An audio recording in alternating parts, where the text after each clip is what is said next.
tem uma opção de gente da sociedade e a gente vai fazer esse ato às 19 horas de amanhã, terça-feira, no vão livre do MASP. Contra toda a censura, Leda. Contra isso que a gente está falando aqui, que é o grande perigo, o maior perigo do autoritarismo que a gente está vendo chegar no Brasil. Então, convoco todo mundo. Também começou uma iniciativa muito bacana, que eu acho que vai estar projetada lá amanhã, que é o Censurômetro, que também está no Instagram. Então, no Instagram você pode acessar duas páginas. Censurômetro, que tem a ver com o ato, mas não é a do ato, e tem o Censura _não, que é a do ato de amanhã, né? Que é o ato contra a censura. O censurômetro começou no dia da decisão do TSE, né? Que a Carmen Lúcia votou, então já está com 3 dias, sei lá, 3 dias e pouco, fica passando lá o tempo, e ele só vai parar quando o inquérito, aquele do fim do mundo, for enterrado, quando ele for interrompido e arquivado. Só ali que o censurômetro vai parar. E o censurômetro está instalado em algum lugar ou está só no Instagram? Não, tem um site também que é censurômetro.com.br. Está no Instagram, eu acho que está também em outras redes, tá? Mas esses dois eu sei. E a gente fica muito impressionado, porque, por exemplo, agora eu vi no Twitter, agora há pouco, dei uma olhada lá, e tinha uma nota da OAB.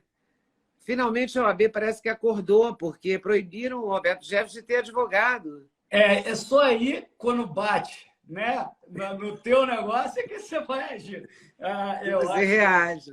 Mas olha, eu cobri muito jovem, logo quando eu comecei a estudar jornalismo lá em Juiz de Fora, eu arranjei um trabalho no estado de Minas, que eu era a sucursal do estado de Minas, euzinha, sozinha, sem fotógrafo, sem nada, apenas para cobrir a auditoria da 4ª Região Militar.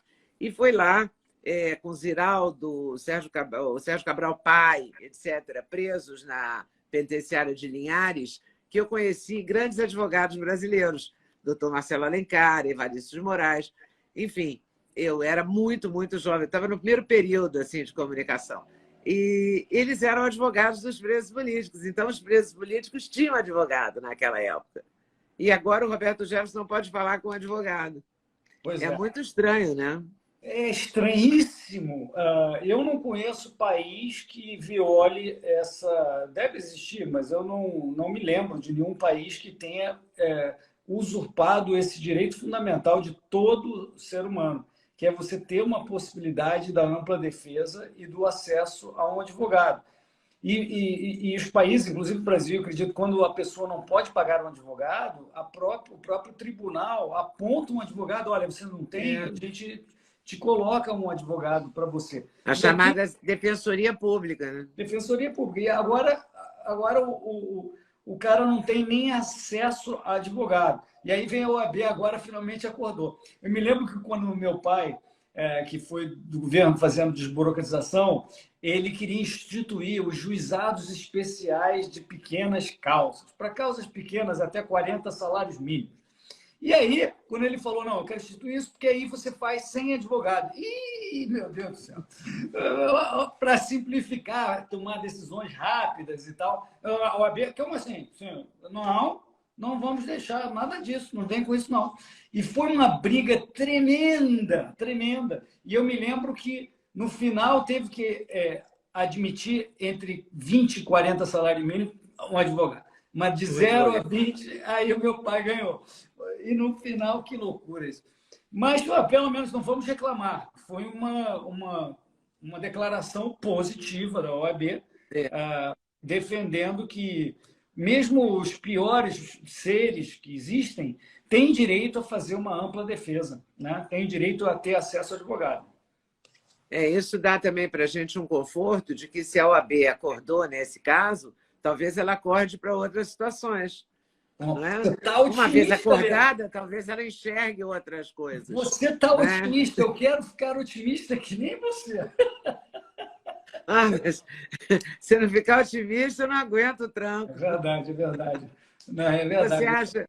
E amanhã, nesse ato, voltando ao ato do vão do MASP, terça-feira, às 19 horas, terça-feira amanhã, pessoas vão discursar, vai ter um carro de som, vai ter um microfone, vai ter o quê? Sim, sim, vai ter microfone, vai ter um palco, um caminhão, onde as pessoas vão poder falar.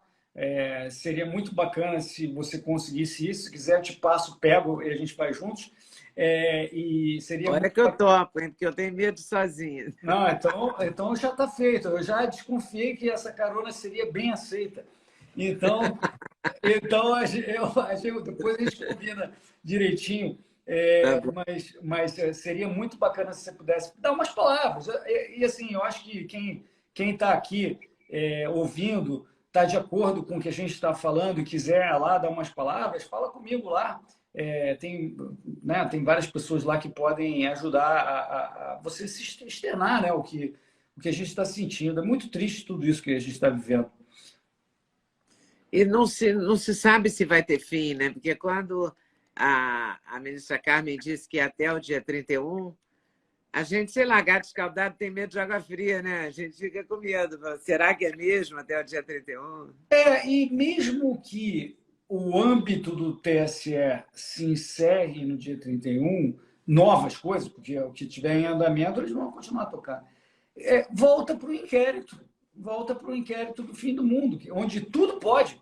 Ninguém sabe quem está sendo investigado, manda fazer busca, pega celular das pessoas, tudo meio em segredo, sem ter muita transparência, e que pode determinar o que quiser, porque hoje os poderes de um sujeito, até não existia um cara com um sujeito com tanto poder no Brasil até recentemente.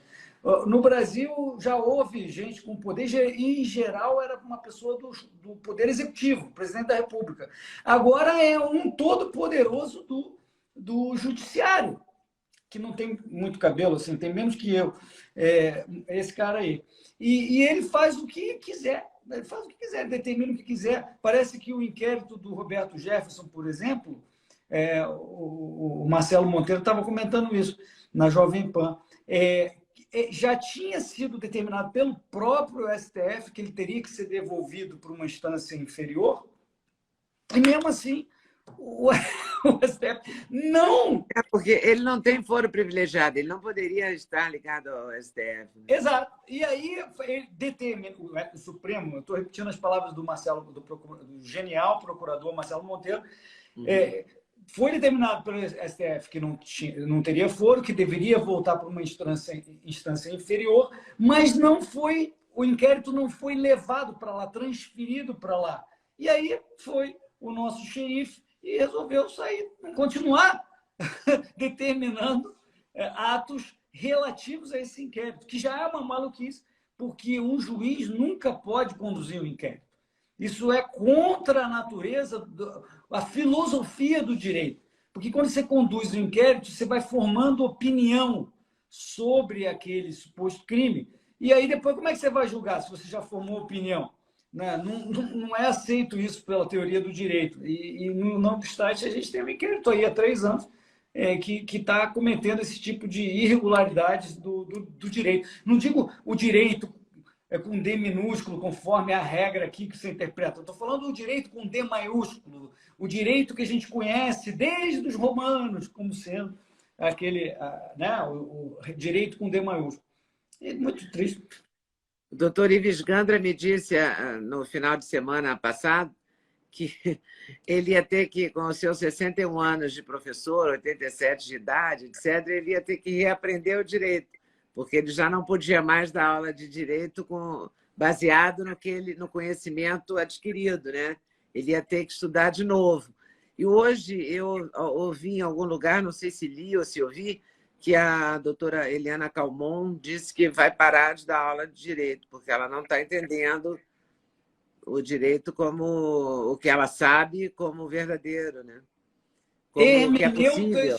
Desassombrados estão tomando conta do direito. Esses hermeneutas desassombrados passam a fazer interpretações das mais estapafúrdias sobre não só o que tinha sido a intenção do legislador, também quanto o que está escrito. Quer dizer, é uma coisa de maluco. Pega, por exemplo, o TSE.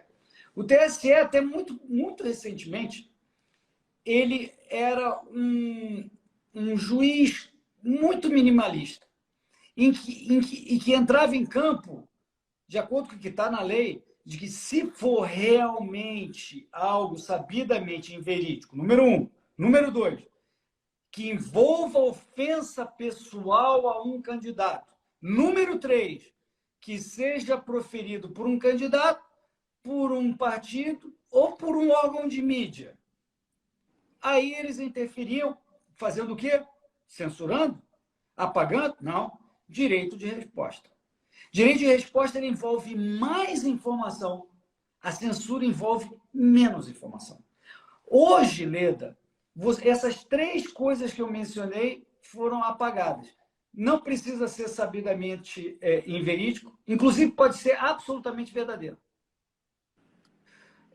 Não precisa envolver necessariamente ofensa pessoal a um candidato, pode ser só a tal da confusão informacional. E terceiro, não precisa ser um candidato falando, ou um partido falando, ou alguém da mídia que envolve concessão falando. Mas pode ser eu, você, alguém que fala na rede social, um cidadão normal, qualquer pessoa pode entrar nesse inquérito, nessa punição, nessa censura, porque o TSE achou por bem fazer isso. Olha que diferença é em relação a um passado muito recente. Olha essa ladeira escorregadia que a gente está indo. E onde é que isso vai parar, né? Porque parece que não tem fim, só piora, só se complica, só se arrasta, só vai ladeira abaixo mesmo, como você está dizendo, né? E a ladeira não tem freio, né? Não tem freio.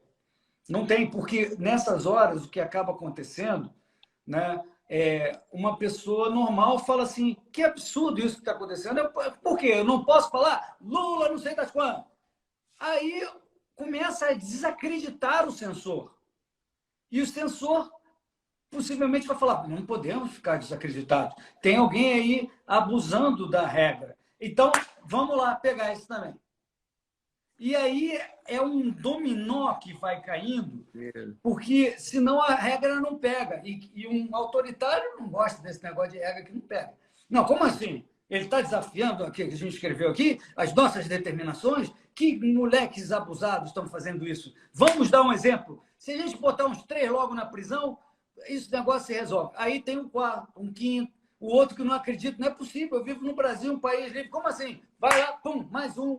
E agora aí viram 30. E o que ele vai fazer? Vai ficar prendendo até que em algum momento ou a coisa vai para o autoritarismo total, ou todo esse castelo de cartas do autoritarismo cai, e cai quem é o chefe, e cai o inquérito.